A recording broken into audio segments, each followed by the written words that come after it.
propos yooyu xam nga fu mu koy tenir prématuré quand même. waaw xam nga fu mu koy tenir pas en public. mën na ko wax ci benn tête-à-tête ak Aliou Cissé. mën na ko wax ci tête-à-tête ak Aliou Cissé.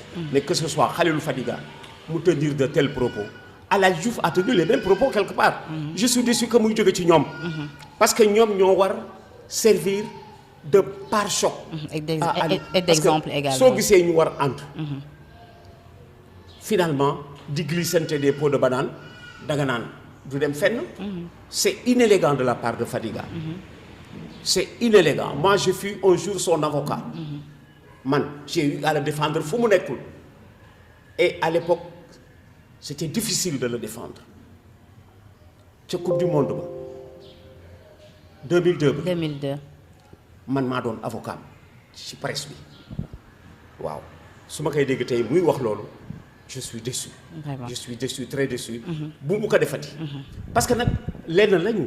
footballeur yu mag lañu mais ay xaleel lañu. suñu âge doom lañu am. defuñ fi lu war tax ñu toog suñu kaw bopp. Vraiment. dañu football kese te gagné wuñu dara. bu ñu deful lu ñu war a def dañ leen di jubbante. te gagné wuñu dara. gagné wuñu. gagné wuñu c'est vrai. boo leen di waxtaanee xaw gagné rek lay indi. ñooy ñan. ñoom ñooy ñan. xam nga ñan ñoo fi def dara. ñoom Souris. ñoom Youssou Ndiaye ñoom Lamine Koura ñoo fi def dara. parce que gis nga ñooñu li ñu def. ku ko def tey gagné Coupe d'Afrique.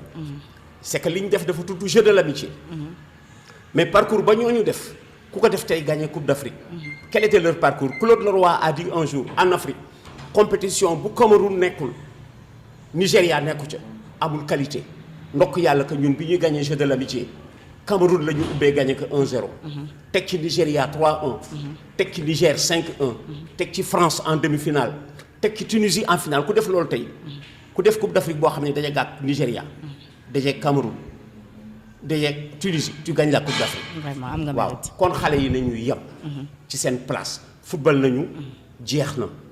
avoir été un bon joueur ne donne pas tous les droits. Avoir été un bon joueur ne donne pas tous les droits. Je suis déçu des propos de Khalilou Fadiga. Voilà donc je rappelle que vous suivez votre émission Sénégal VSD gis ngeen gis-gisu suñu père di Laye Diaw ci actualité bi atu jëmale ko ci football bi ñeel Coupe d'Afrique des Nations bi am fii ci di am foofee ca Cameroun te suñu gaynde yi fas yéene cee bokk ñu leen di ñaanal rek ñu indi fi ndam li ñu fas yéene gën a wéyal suñu waxtaan ba tey atu jëm ci wàllu football. ñu gis naka nga apprécier père balaa ñuy sore déjà liste bu nga xamante ni moom la Aliou Cissé présenté.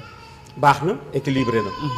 gis nga Aliou Cissé il était en avance ci situation bi yéen a ngi rappelé bi ñu naan mais Aliou Cissé vraiment il change constamment d'équipe. mais du moom. Sénégalais lu ne lañ koy wax. du moom. quelqu'un a dit un jour Aliou Cissé musul jël la même formation reconduire que 2 matchs d'affilée du lui. du moom xam nga pend lu gars yi jaawale. sélectionneur ak entraîneur. ak entraîneur. gis nga tey jii boo añee ba pare xëy na xamagoo looy añee suba ça dépend du marché. dëgg la.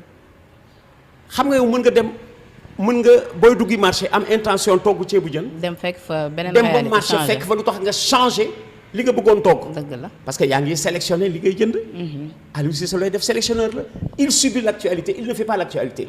et entraîneur celui qui vit avec ses joueurs. et sélectionneur celui qui attend une date fatidique pour jël li mu soxla. xoolal li ko dal tey. des joueurs blessés ñii malades ce n'est pas sa faute. il fait ak li mu am. il n'est pas entraîneur. il est sélectionneur. ba pare intelligent mu élargir son groupe à une trentaine de joueurs. xam nga ñun loolu mooy suñu chance. nous n'avons jamais été un football dépendant. mooy lan amuñu Messi amuñu Cristiano Ronaldo amuñu Mbappé. on gagne sans Sadio Mané. c'est vrai. on joue bien sans Sadio Mané. on gagne sans Edouard Mendy. et c'est ça nous notre propre. nous sommes un football d'instinct. au moment d'y aller dans le match dañoo dem ak li ñu am au moment d'y aller. dañuy dem ak li ñu am. alors Aliou Cissé au moment d'y aller dafay seet la vérité du moment parce que football amul vérité absolue. vérité bu nga xamee ni téye nga ko pour 5 matchs déedéet chaque match a sa vérité. parce que léeg-léeg chaque match a ses propres hommes qui se proposent. nga dem ak ñooñu j'ai des souvenirs yu ci bare match yoo xam ne ni y a des gens qui oublient que le Brésil a gagné un jour la Coupe du Monde sans Pelé.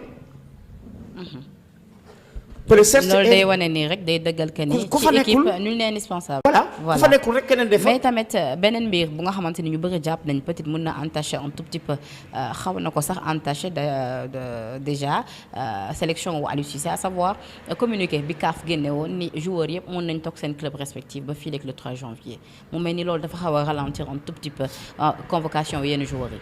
waaw xam nga loolu yëpp ak mbas bi ci àddina bi. mais est-ce que tamit Père Laye CAF xaw ñoo négliger tout di ñun africains yi tamit yëpp ñu. gis nga léeg-léeg dama naan est-ce que du chercher parce que soo xoolee ñu ni la Sénégal ma nga Cameroun avec 9 joueurs sénégalais yu demagul. ndax lan Covid. ndax Covid. ça donne raison à la CAF. parce que dañ doon prévoir lii. ça donne raison à la CAF Sénégal dem nañu 9 joueurs c'est une équipe. 9 joueurs équipe la c'est-à-dire léegi feebar bi tas na équipe bu Sénégal bi en 2 équipes mais xëy na loolu la CAF doon prévoir. mais hormis feebar bi ñu bëri dañoo gis ni dafa mel ni comme CAF yeneen club yi la gën a ñoŋal que seen ay club respectifs à savoir seen ay club d'origine muy seen dëkk bu ñu demee ba gis mu tenir de tels propos. xam nga ci côté boobu mun nañ toog ci seen club respectif yi ba fii léegi 3 janvier alors que ni coupe bi moom daanaka. xam nga CAN bi démarré na. xam nga ci côté boobu. man j'ai été footballeur. J'ai même eu une présélection en équipe nationale. Je n'ai pas été retenu à cette CAN. J'étais à la porte d'une CAN en 65. Je venais d'avoir 20 ans. Je suis présélectionné. Je n'ai pas été retenu dans la sélection définitive. Alors, ce que les gens oublient, moo di protéger la profession du joueur. Il est bon de le faire. Famille yi barewuñu. moom laa wax benn waay nii bu la sa papa soxlaa sa patron de service soxla la sa papa dans son bon sens dana leen di demal wujji sa patron ba pare man sama soxla mën na nekk sa soxla patron moo jàmp parce que teraanga ji nga may defal man sa papa mi ngi jóge ci sa patron. mi ngi jóge ci sa patron. alors la CAF cherche peut-être à protéger la profession des joueurs parce que dañuy bañ les joueurs yi nekk à couteau tiré avec leurs dirigeants. Celui qui paye la profession je te donne un exemple. Penda xam nga ban. bi ma defee éloge funèbre bu Bokandé bi Bokandé décédé. dama ko def ba pare un proche de Bokandé qui me dit mais laay am na loo fàtte. ci Bokandé ma ne ko lan mu ni ma da nga fàtte wax ni un jour il s'est fait expulser en France pour venir en équipe nationale. ma ne ko loolu kenn du ko wax ca kaw il était en faute. ñenn ñi mën nañu ko jàppee ndam mais faute la. faute la xam nga pourquoi faute la. fa mu nekkoon ñu ñoo koy fay salaire. Sénégal du ko fay salaire. waaye bëgg réewam rek. waaw ba tey mais ba fan. te fa laay daanu si. ñu ñoo koy fay salaire. effectivement ñu expulsé ko moom ci boppam reconnaître na ni moo ko tey c'était pour venir. mais ci éloge funèbre bi su ma ko waxee ay dirigeants di dégg loolu ca France parmi lesquels. un président qui était presque son père spirituel Carlo Molinari à l'époque moo doon président. bu déggee loolu tey dana ni mais man à l'époque Bokandé daf ma trahir. man maa ko doon fay salaire mu bàyyi fi sama liggéey exprès. dem wujji réewam. dem wujji kile.